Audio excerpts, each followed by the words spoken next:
কথাটা শুনে বৃষ্টির চিন্তা কিছুটা হলেও কমল। সে দুর্বার হাত দুটো ধরে বলল, তোর আর মাস্টারমশাইয়ের এত ঋণ শোধ করে কি করে বল? আজ মাস্টারমশাই না থাকলে আমি বৃষ্টি আজ কোথায় যে থাকতাম কেউ জানে না। একটু থেকে আবার বলল, সেদিন যদি আমার আর মায়ের সমস্ত খরচ মাস্টারমশাই নিজের কাঁধে না তুলে নিত, তাহলে হয়তো আমরা এই পৃথিবীর বুকে থাকতামই না। দুর্বা এবার কোনো উত্তর না দিয়ে হাত ছাড়িয়ে ঘরের ভেতর যেতে যেতে প্রশ্ন করল, কী রে, কাকিমার অবস্থা কি আরও খারাপ নাকি? বৃষ্টি জবাব দেয়, কাল রাতে জ্বর বেড়েছিল, এখন একটু সুস্থ। দুর্বা এবার বলল, শোন, বাবা তোকে দেখা করতে বলেছে, আর আমি যতদূর জানি আমাদের আগামী 3 দিনের মধ্যে রওনা দিতে হবে। বৃষ্টি বলল, আচ্ছা, ওই অত বড় কলকাতা শহরে আমরা একা থাকবো কিভাবে? বৃষ্টির কথা শুনে প্রতি উত্তরে দুর্বা জবাব দেয়, ভয় আমারও করছে, কিন্তু ছোটবেলার স্বপ্ন যে এইভাবে পূর্ণ হবে এটা ভেবেই আমার আনন্দ লাগছে। আর তাছাড়া আমরা তো দুজনেই যাচ্ছি, বাবাও আছে, কোনো সমস্যা আশা করি হবে না। দুর্বা কবিতার কাছে গেল আর বলল, কাকিমা, শরীর এখন কেমন? কবিতা প্রতি উত্তরে একটু মুচকি হাসলো। দুর্বা এবার বৃষ্টির দিকে ঘুরল আর বলল, আচ্ছা, আজ আমি আসি, তুই বিকেলে যাস। হ্যাঁ, জানিস তো মা বাড়িতে নেই, আমাকে গিয়ে রান্না চাপাতে হবে। বৃষ্টি বলল, যা, আমিও স্নান সেরে রান্না চাপাবো, আর দেখি মায়ের জন্য ঔষধ কিনতে যাব। দুর্বা আচ্ছা বলে বেরিয়ে গেল আর বৃষ্টি স্নান করতে গেল। বৃষ্টির আজ মনটা ভালো লাগছে। নিজের ড্রিম কলেজে পড়ার সুযোগ পায় কয়জন? তার উপর কর্তৃপক্ষ সব খরচ বহন করবে, মাস্টারমশাইয়ের উপর আর চাপ থাকবে না। এই সব কিছু ভেবে তার মনটা ভালো লাগছে। এত সব কিছুর মধ্যে সেই অদ্ভুত ঘটনাগুলোর কথা আর বৃষ্টির মাথায় থাকলো না। বিকেলে বৃষ্টি মাস্টারমশাইয়ের বাড়ি এসেছে। তাকে দেখেই মাস্টারমশাই প্রশ্ন করল, কী রে, শুনেছ সব? বৃষ্টি উত্তরে বলল, হ্যাঁ মাস্টারমশাই, শুনেছি। আপনাদের দয়ায় আজ আমি এত দূর আসতে পেরেছি। আশীর্বাদ করুন যাতে আরও সামনে এগিয়ে যেতে পারি। বলে বৃষ্টি মাস্টারমশাইয়ের পায়ে হাত দিয়ে প্রণাম করল। মাস্টারমশাই বৃষ্টির মাথায় হাত দিয়ে বলল, শিক্ষার আলোয় তোমার জীবন আলোকিত হোক এবং তুমি জীবনের স্বপ্ন দেখেছ তা পূরণ হোক। এই সময় দুর্বা এসে বলল, হ্যাঁ হ্যাঁ, শুধু এক মেয়েকেই সব আশীর্বাদ ঢেলে দাও, আমি তো বানের জলে ভেসে এসেছি। বৃষ্টি ওর দিকে ঘুরে বলল, তবে রে দুষ্টু, তোর আজ হচ্ছে। এই বলেই বৃষ্টি দুর্বার পিছনে ছুটে গেল। আজকের বিকেলটা এইভাবেই হাসি খুশিতেই কেটে গেল। 3 দিন পর 3 দিন কেটে গেছে। এই 3 দিনে বাইরে থেকে সব কিছু যেন স্বাভাবিকই ছিল, কিন্তু কোথাও একটা অদৃশ্য অস্বস্তি বারবার নিজের অস্তিত্বের কথা জানান দিয়ে যাচ্ছিল। যেন ঝড় আসার আগে প্রকৃতি যেমন অদ্ভুত শান্ত হয়ে যায়, ঠিক তেমনই চাপা নীরবতা চারপাশকে গ্রাস করে রেখেছে। আজ খুব ভোরেই বৃষ্টি আর দুর্বার কলকাতায় যাওয়ার কথা, কলেজে অ্যাডমিশনের জন্য। বহুদিনের অপেক্ষার পর অবশেষে সেই দিন এসেছে। বাড়িতে সকাল থেকেই হালকা ব্যস্ততা। বৃষ্টির মা বারবার মেয়ের ব্যাগ খুলে দেখে নিচ্ছেন সব কাগজপত্র ঠিক আছে কিনা, কোনো কিছু বাদ পড়লো কিনা। মুখে স্বাভাবিক ভাব থাকার চেষ্টা করলেও তার চোখে স্পষ্ট উদ্বেগের ছাপ। আকাশটাও যেন আজ অন্যরকম, কালো মেঘে ঢাকা সূর্য, ঠান্ডা বাতাস আর মাঝে মধ্যে ঝিরঝিরে বৃষ্টি, সব মিলিয়ে পরিবেশটাকে আরও রহস্যময় করে তুলেছে। মনে হচ্ছিল প্রকৃতিও যেন কোনো এক অজানা ঘটনার অপেক্ষায় রয়েছে। বৃষ্টির মা নিজেই তাকে নিয়ে দুর্বাদের বাড়িতে পৌঁছে দিলেন।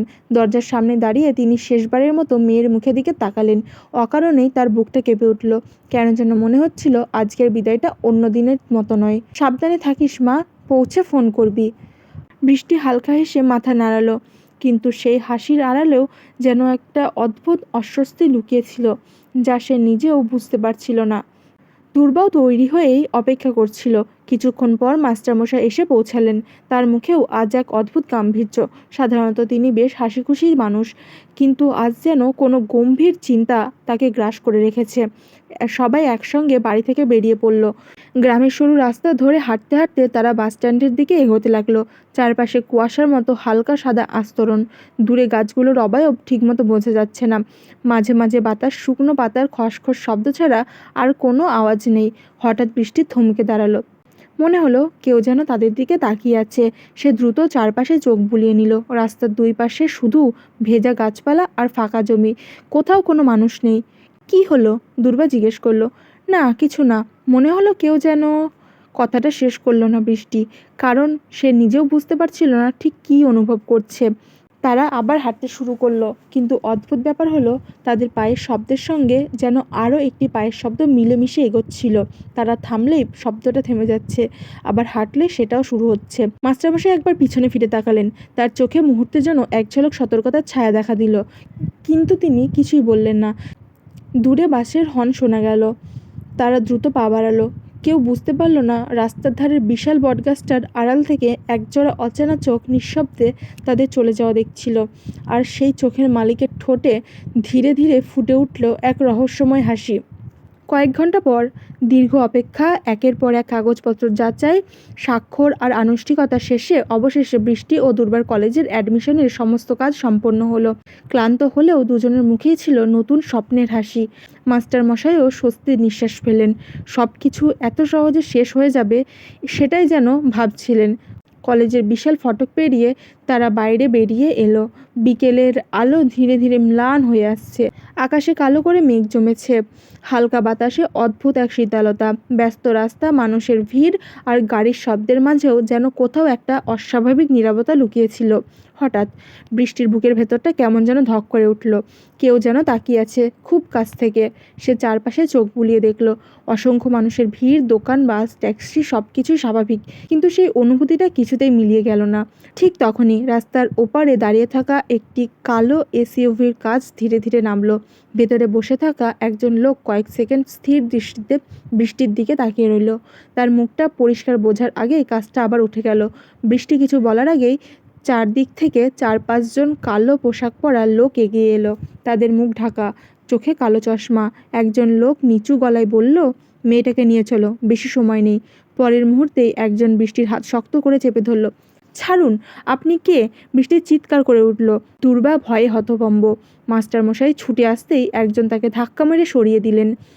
সব কিছু এত দ্রুত ঘটছিল যে আশেপাশের মানুষরা সব কিছু বুঝে ওঠার আগেই আততায়ীরা বৃষ্টিকে জোর করে টেনে নিয়ে যেতে শুরু করলো। দূর থেকে ভেসে এলো একটি বাইকের ইঞ্জিনের গর্জন। শব্দটা ক্রমশ কাছে আসতে লাগলো। কয়েক সেকেন্ডের মধ্যে একটি কালো স্পোর্টস বাইক তীব্র গতিতে এসে তাদের সামনে আড়াআড়িভাবে দাঁড়ালো। বাইক থেকে ধীরে ধীরে নেমে এলো এক যুবক। মাথায় কালো হেলমেট, মুখ সম্পূর্ণ ঢাকা, কালো জ্যাকেটের কলার বাতাসে উঠছে। তার চলাফেরায় এক অদ্ভুত আত্মবিশ্বাস, যেন সে ভয় নামের শব্দটাই চেনে না। লোকগুলোর একজন তাকে দেখে হঠাৎ থমকে গেল। সে সে এখানে কিভাবে? আরেকজন ফিসফিস করে বলল, অসম্ভব, ও তো এখানে থাকার কথা নয়। যুবকটি একটিও কথা বলল না, শুধু ধীরে ধীরে নিজের ডান হাতের গ্লাভস ঠিক করলো। পরের কয়েক মুহূর্ত যেন চোখের পলকে কেটে গেল। একজন, দুজন, তিনজন, এক এক করে সবাই মাটিতে লুটিয়ে পড়ল। কেউ আর আঘাত দেখতে পেল না, শুধু ফলটা দেখল। আতঙ্কে বাকিরা পিছিয়ে যেতে লাগলো। তখনই আহত একজন কাপা গলায় বলল, বসকে খবর দাও, ছায়া ফিরে এসেছে। কথাটা শোনা মাত্র যুবকটির মাথা সামান্য নুয়ে গেল, যেন এই নামটা সে বহু বছর ধরে শুনতে চায়নি। পরের মুহূর্তে লোকগুলো প্রাণ বাঁচাতে পালিয়ে গেল। চারপাশ আবার নিস্তব্ধ। বৃষ্টির বিস্ময়ে স্থির হয়ে দাঁড়িয়ে আছে, তার চোখে সেই রহস্যময় যুবক। যুবকটি ধীরে ধীরে তার দিকে এগিয়ে এসে নিচু স্বরে বলল, তুমি ঠিক আছো?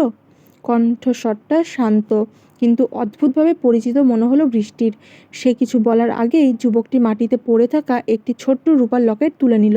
কয়েক সেকেন্ড সেটার দিকে তাকিয়ে রইল। তার চোখের আড়ালে যেন এক ঝলক অতীতের যন্ত্রণা ফুটে উঠল। তারপর খুব আস্তে বলল, তাহলে ওরা শেষ পর্যন্ত তোমাকে খুঁজেই পেল। বৃষ্টি অবাক হয়ে জিজ্ঞেস করল, আপনি কে? আমাকে চেনেন? যুবকটি কোনো উত্তর দিল না, শুধু একবার আকাশের দিকে তাকালো। বজ্রপাতের আলোয় এক ঝলক মুহূর্তের জন্য তার গলার পাশে একটি অদ্ভুত চিহ্ন দেখা গেল। তারপর আবার অন্ধকার। সে বাইকে উঠে ইঞ্জিন স্টার্ট দিল। বৃষ্টি মরিয়া হয়ে চিৎকার করল, দাঁড়ান, আপনার নামটা অন্তত বলুন। যুবকটি কয়েক সেকেন্ড নিশ্চুপ রইল। তারপর খুব নিচু স্বরে শুধু একটি বাক্য বলল, যেদিন সত্যটা জানতে পারবে সেদিন আমার নামও জেনে যাবে। গর্জন তুলে বাইকটি মুহূর্তের মধ্যে ভিড়ের মধ্যে মিলিয়ে গেল। আর দূরে সেই কালো এসইউভির ভেতরে বসে থাকা অচেনা লোকটির মোবাইল কানে নিয়ে ফিসফিস করে বলল, স্যার, সে ফিরে এসেছে, পরিকল্পনা বদলাতে হবে। লাইনটির ওপারে কী উত্তর এলো তা শোনা গেল না, শুধু গাড়িটি ধীরে ধীরে অন্ধকারের দিকে এগিয়ে গেল, যেন আরও বড় কোনো খেলা এখনই শুরু হতে চলেছে। কলকাতা সেই অদ্ভুত ঘটনার পর আর কারোর মুখে তেমন কোনো কথা ছিল না। কলেজ অ্যাডমিশনের আনন্দ যেন মুহূর্তের মধ্যেই অজানা এক ভয়ে ঢাকা পড়ে গেছে। মাস্টারমশাই যত তাড়াতাড়ি সম্ভব সবাইকে নিয়ে স্টেশনে পৌঁছে গেলেন। ট্রেন ছাড়তেই ধীরে ধীরে শহরের আলো পিছনে মিলিয়ে যেতে লাগলো। জানালার বাইরে অন্ধকার নেমে এসেছে। মাঝে মধ্যে দূরের কোনো স্টেশনের আলো কয়েক সেকেন্ডের জন্য কামরার ভেতর এসে আবার হারিয়ে যাচ্ছে। কামরার ভেতর অদ্ভুত নীরবতা, সবার মুখেই ক্লান্তির ছাপ। সেই নীরবতা ভাঙল দূর্বা।